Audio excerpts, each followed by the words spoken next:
السلام عليكم ورحمة الله وبركاته. طبعا يا جماعة احنا عارفين ان ورا كل باب حكاية جديدة. النهاردة بقى هنتكلم عن المشنكاح. اعتقد والله اعلم ان المشنكاح ده اسم اطلقوه عن اكلة ممكن تكون اكلة جديدة، الله اعلم. هو بجد لفظ جديد وغريب على ودنا، بس بجد انا لقيته مناسب قوي لكلامنا او موضوعنا النهاردة، لان هو لا اكلة احنا عارفينها ولا حاجة محددة. بالظبط كده زي كلامنا اللي هنقوله النهاردة، واللي هو ان احنا بنهتم بمشاكل الاخرين او الغير وسايبين مشاكلنا احنا. كل الناس قافشه وماسكه ومثبته قوي في مشكله، مثلا زي مشكله شيرين عبد الوهاب وحسام حبيب. النهارده شيرين حبت حسام واتجوزته، بكره شيرين سابت حسام وانفصل عنها، بعده حسام وشيرين رفعوا على بعض قضايا، بعده القضايا دي وصلت لحد فين؟ امها كلمتها ونصحتها، شيرين ردت على مامتها وقالت لها ايه؟ ومن شيرين وحسام حبيب لقصه انتش واجري، ومش عارف ليه هو بقى ترند، ولا المهرجانات اللي بقت في حياتنا اليوميه زي السلام عليكم. بلاش دول، خلينا في العامل بتاع النظافه لما طردوه من المحل الفلاني، وصل لحد فين؟ هو مين اللي عزمه وكالوا ايه مع بعض وراحوا فين؟ ويا ترى ان شاء الله الراجل ده هيعمل لنا مسلسلات في رمضان السنه دي ولا لا؟ ايه الجمال والحلاوه اللي وصلنا لها دي؟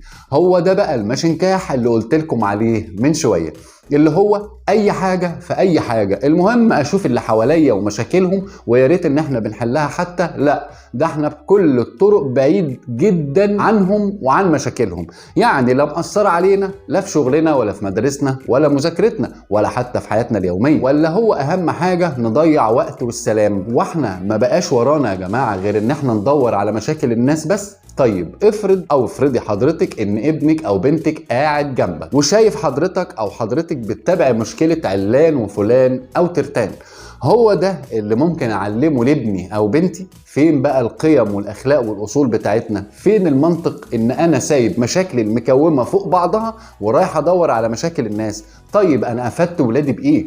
ايه الفايدة اللي رجعت عليا من ورا البحث عن مشاكل الناس؟ طيب ما تيجي نربي ولادنا على القيم والاخلاق والدين احسن.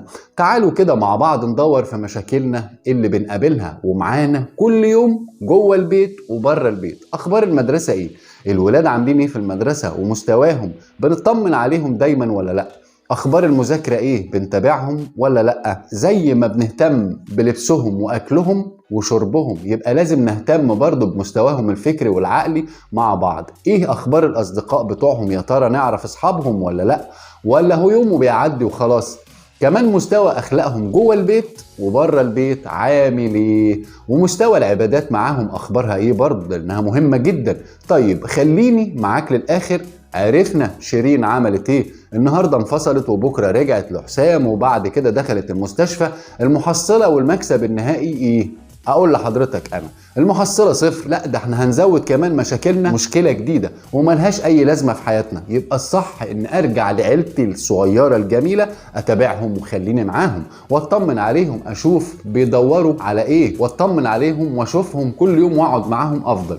الزوج المفروض انه يهتم بزوجته وولاده، وكمان الزوجه تهتم ببيتها وعيالها. لو شغاله يبقى نوجه اهتمامنا كلنا للافضل كزوج وزوجه. لو عملنا كده ان شاء الله مش هيبقى عندنا اي مشاكل، ولو بقى في اي مشكله هنقدر مع بعض كلنا كعيله نحلها. لانك فجاه ممكن تلاقي البنت مش عارفين نتحكم فيها. طيب ما شفناش هي بتلبس ايه او بتعمل ايه ولا مصاحبه مين، والولد ممكن عياره يفلت. هتعرف ايه عنه؟ طب انت عارف اي حاجه عنه؟ لاننا كده بالطريقه دي سيبنا البنت لصاحبتها والولد كمان سيبناه لاصحابه، ولا حتى مش عارفين هم بياكلوا ايه في الشارع ولا بيعملوا ايه. لازم يبقوا تحت عينينا يا جماعه باستمرار. الولاد دول يا جماعه عاملين زي النبته الصغيره اللي ما حددتلهاش اتجاه، هتروح كده ولا كده، والسبب في ضياع الاسره او ضياع الولاد مش هيكون اصحابهم ولا الشارع، هيكون احنا السبب. انا مش بقول لك ما تشوفش الاخبار على الموبايلات وفي التلفزيون، لا براحتك خالص، بس ما نعملهاش مشكله في حياتنا. هو مش احنا عاوزين نطلع ولادنا دكاتره مهندسين علماء؟ ازاي بقى هيبقى كده وهو شايف ان محدش بيهتم بيه ولا بمذاكرته ولا حياته عموما؟ لازم نجهز ولادنا يا جماعه المستقبل احسن وافضل. اهو كده هيفيد نفسه وكمان هيفيد المجتمع اللي هيبقى فيه. ده غير كمان انك هتخلي اولادك عندهم انتماء لبلدهم. من هنا بقى هدور وابحث عن الحاجات اللي تفيدني وتفيد ولادي، مش اللي تضرني وتضرهم، واضيع وقتي ووقتهم، مع اني كان ممكن استفيد بالوقت ده معاهم بدل ما انا سايبهم اغلب الوقت على الموبايلات. والله اعلم بيبحثوا ويدوروا على ايه ولا بيشوفوا ايه. لازم اعمل يا جماعه كنترول، لان لو ما عملتش كنترول هيبقى بيتي ضعيف وهش، ومش عاوزين بيوتنا تبقى زي ربنا سبحانه وتعالى ما قال عن بيوت العنكبوت: وان اوهن البيوت لبيوت العنكبوت. صدق الله العظيم. ودي ليها قصه جميله قوي. انثى العنكبوت بعد التزاوج من الذكر بتطرده بره البيت، وبتفضل هي وولادها تعتني بيهم، تاكلهم تشربهم لحد ما يكبروا. الولاد كبروا بيروحوا طاردين مامتهم بره البيت، وعشان كده ربنا قال: وان اوهن البيوت لبيوت العنكبوت.